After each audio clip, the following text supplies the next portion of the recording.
This week, an unexpected theologian takes center stage at the Vatican. We have details on the Pope's South American travels, and the Holy See recognizes a new nation.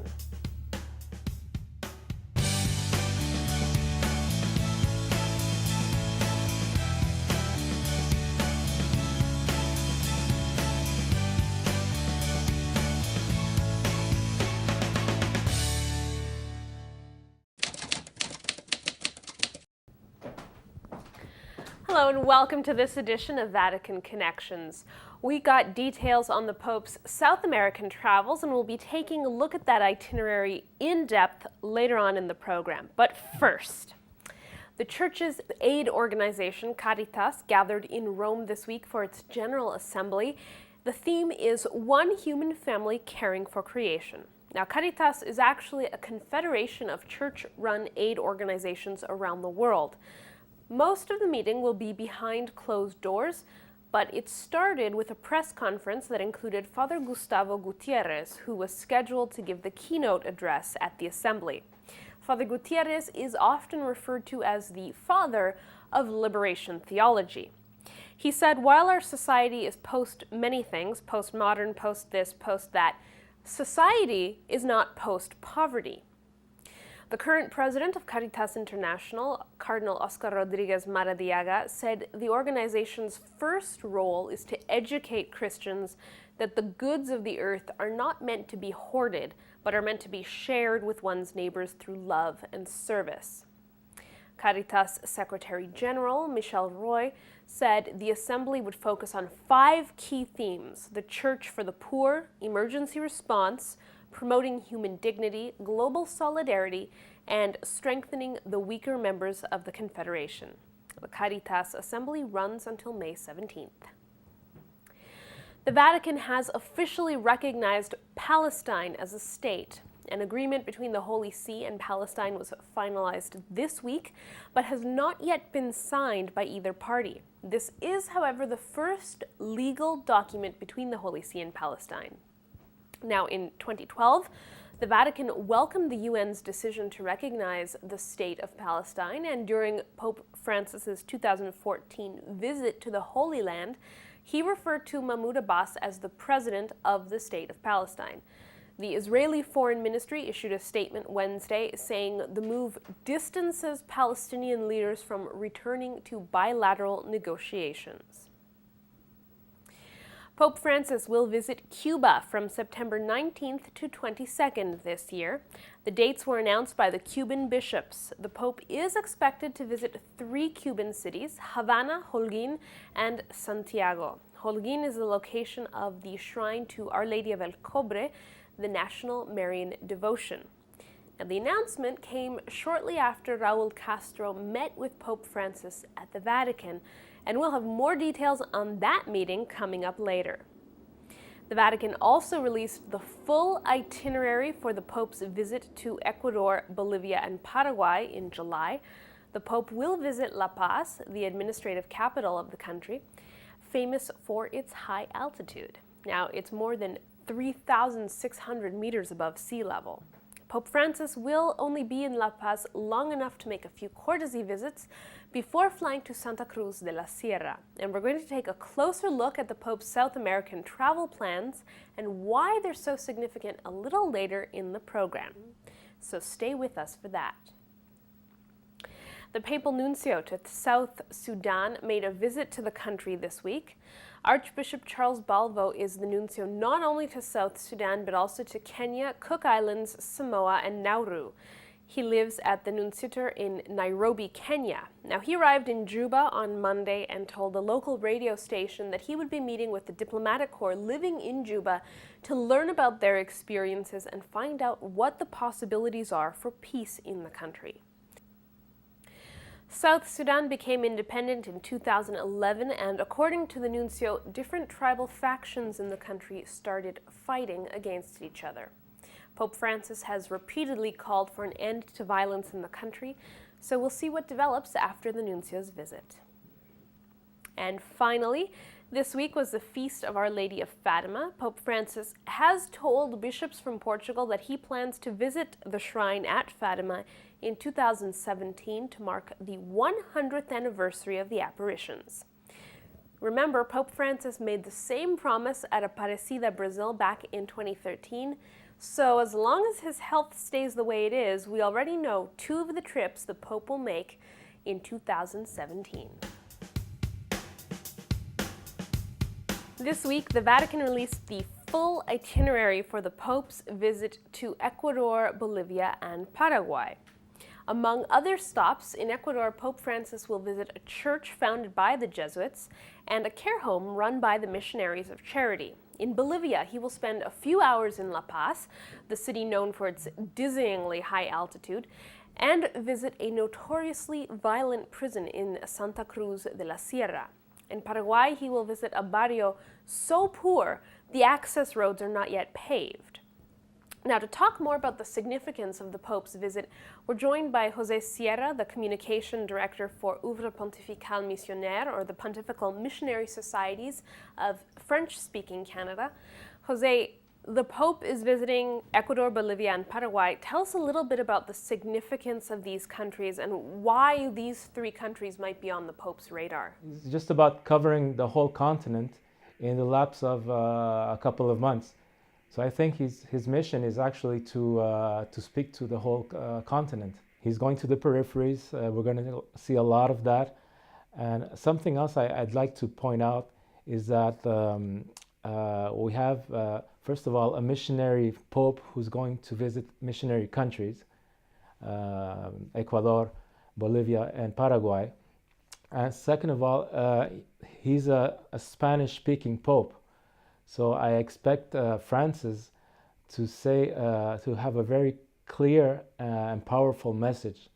And I think we're going to hear stuff we haven't heard of before, because he's going to feel right at home, very at ease.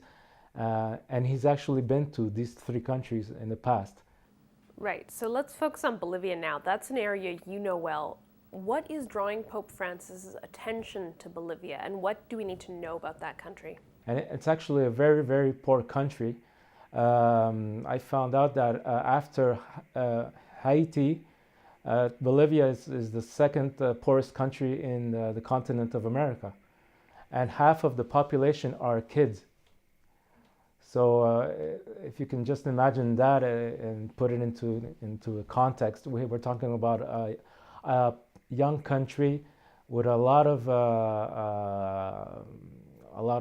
poverty, and a lot of missionaries actually work there. It's missionary ground for a long time.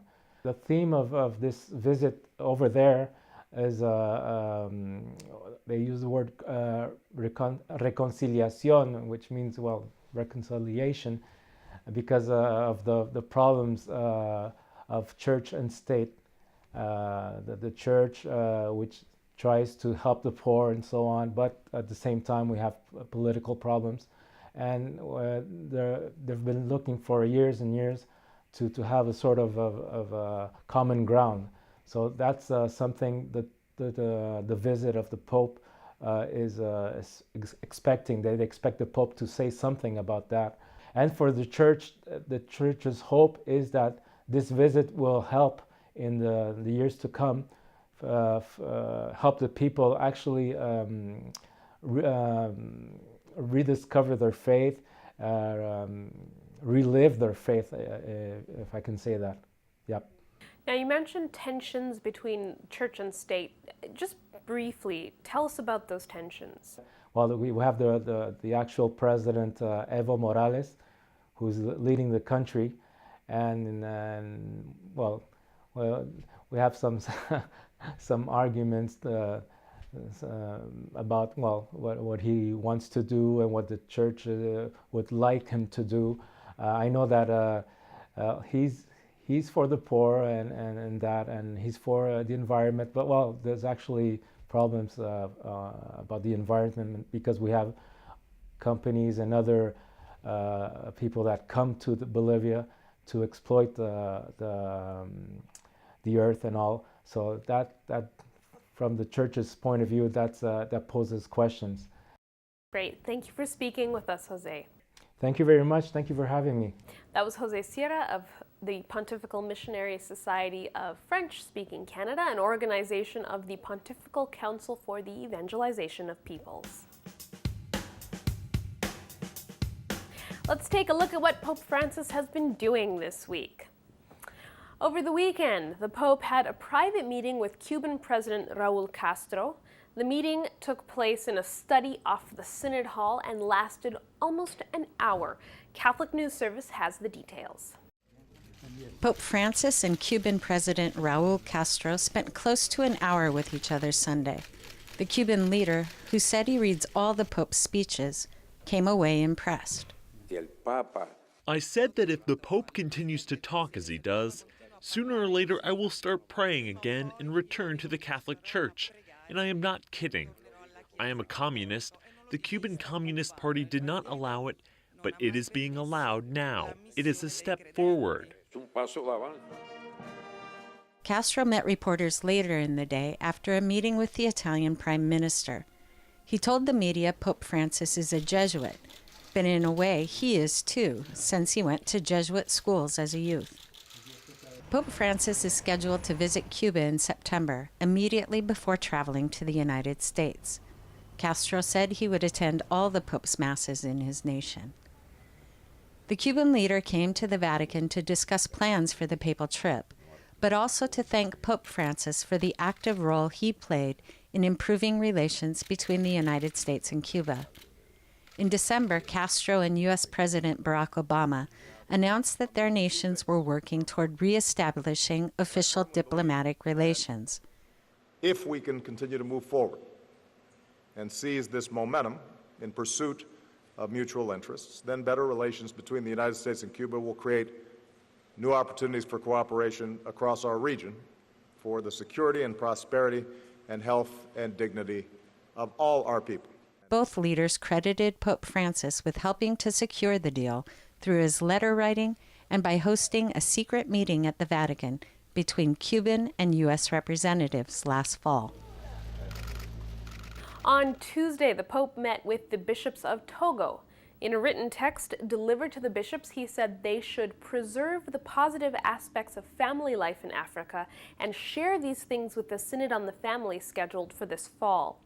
He pointed out in particular the openness to life witnessed in African families and the care given to elderly family members. At the same time, he said religious are irreplaceable and care should be taken to make sure that religious do not fall prey to careerism, jealousy, and worldliness. He also pointed out the good relations between Christians and Muslims in Togo and said, once again, dialogue is the only way to ensure peace. On Monday, Pope Francis met with a group of children taking part in the Italian initiative known as the Peace Factory. It is supported by the Italian Ministry of Education and the Italian Bishops' Conference, and the goal is to promote peace among tolerance and inclusion among children in Italian schools, which are increasingly multi-ethnic and socially diverse. Pope Francis told the kids, when someone doesn't want to make peace with you, you have to respect that, but pray for them. One child asked why some powerful people don't support schools, and Pope Francis said the question should be even broader. Why do some powerful people not want to work for peace? The answer, he said, is because those people live off war. That same day, Pope Francis also met with Adolfo Pérez Esquivel, the Argentine peace and human rights activist and Nobel laureate. They have met previously since Pope Francis was elected. On Tuesday, Pope Francis celebrated Mass for the opening of Caritas International's General Assembly. CNS has more.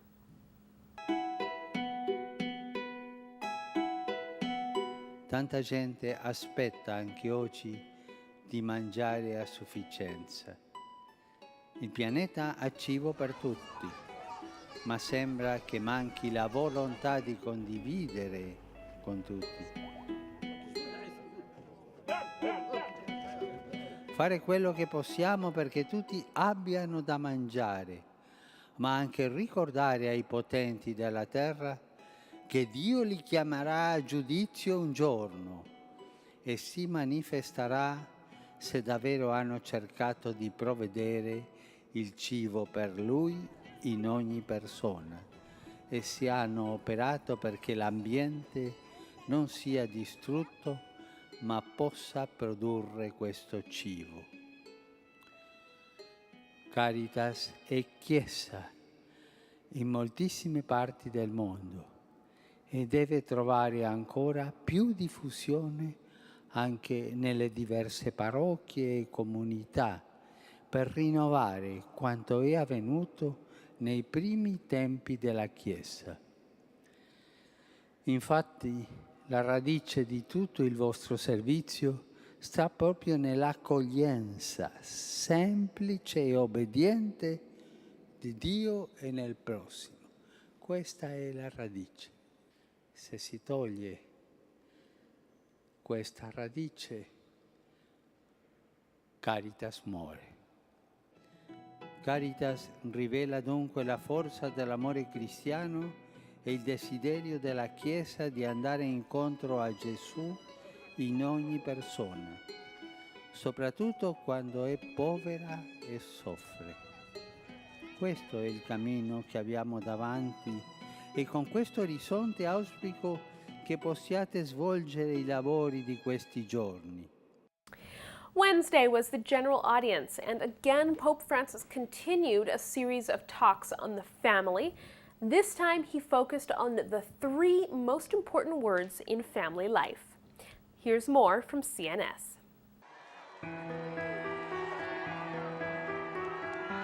La catechesi d'oggi è come la porta d'ingresso di una serie di riflessioni sulla vita della famiglia.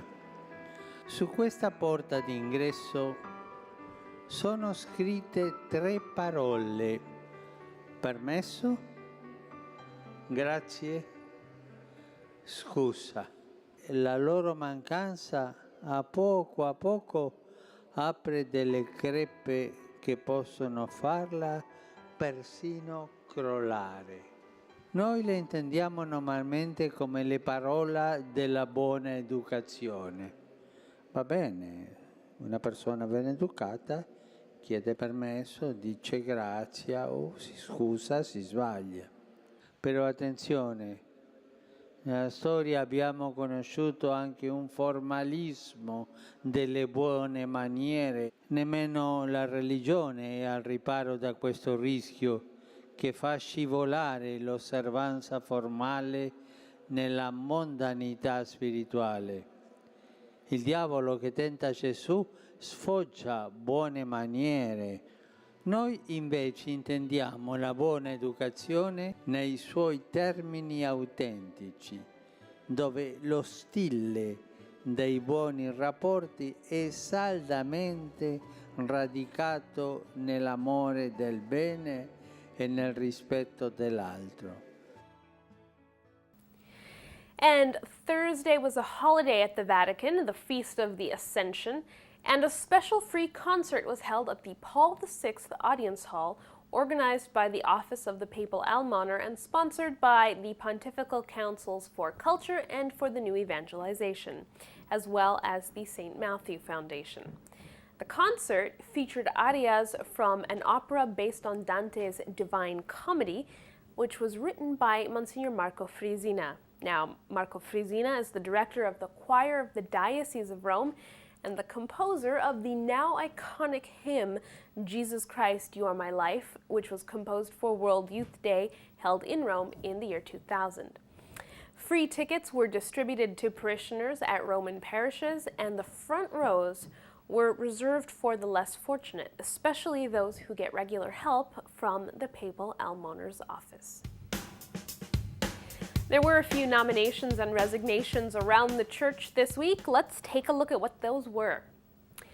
The bishops of Aurangabad, India, has retired and a successor has been appointed.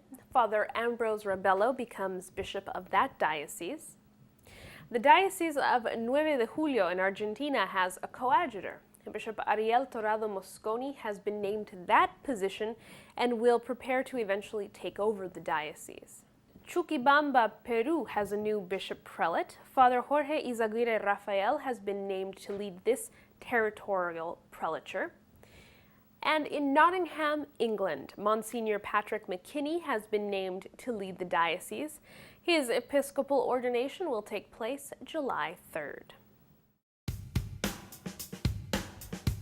Vatican Connections is interactive. We answer your questions and explain things you want to know.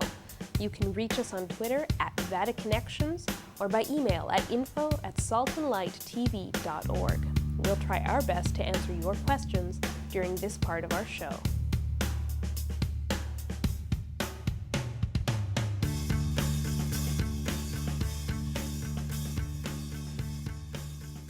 Well, that's it for this edition of Vatican Connections. Join us again next time for more about what's happening inside Vatican walls. This week, we leave you with a sample of what to expect during the Pope's South American travels this summer. The theme song for the Pope's visit to Paraguay, Thank You, Pope Francis, which was written and produced by a local Catholic music group. Of course, you can get regular updates on Twitter or Facebook or read our blog, and watch us on demand on Roku TV. From everyone here, thanks for watching. See you next time.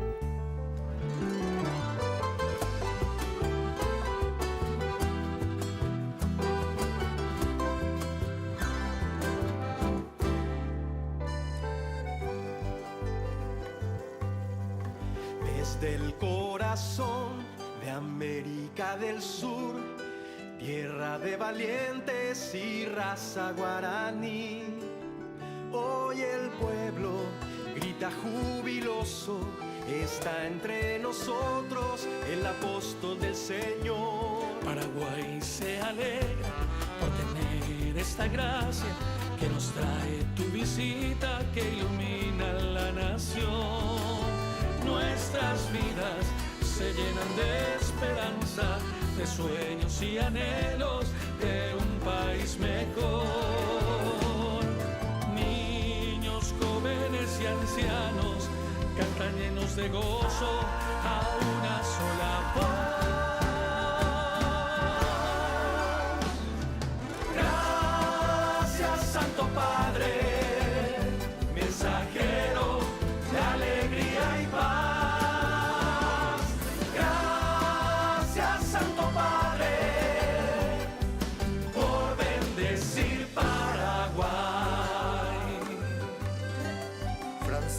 Eres el Papa de los pobres, los ancianos y de los jóvenes que nos pides cuidar. Eres defensor de la vida, de un Dios que no se oculta a los que buscan la verdad. Pastor con olor a oveja, que vas a las periferias en busca de aquellos que necesitan más. Vas mostrando con sencillez de vida que anunciar a Cristo es amar a los demás. La buena nueva que nos traes hoy nos desafía que actuemos con verdad.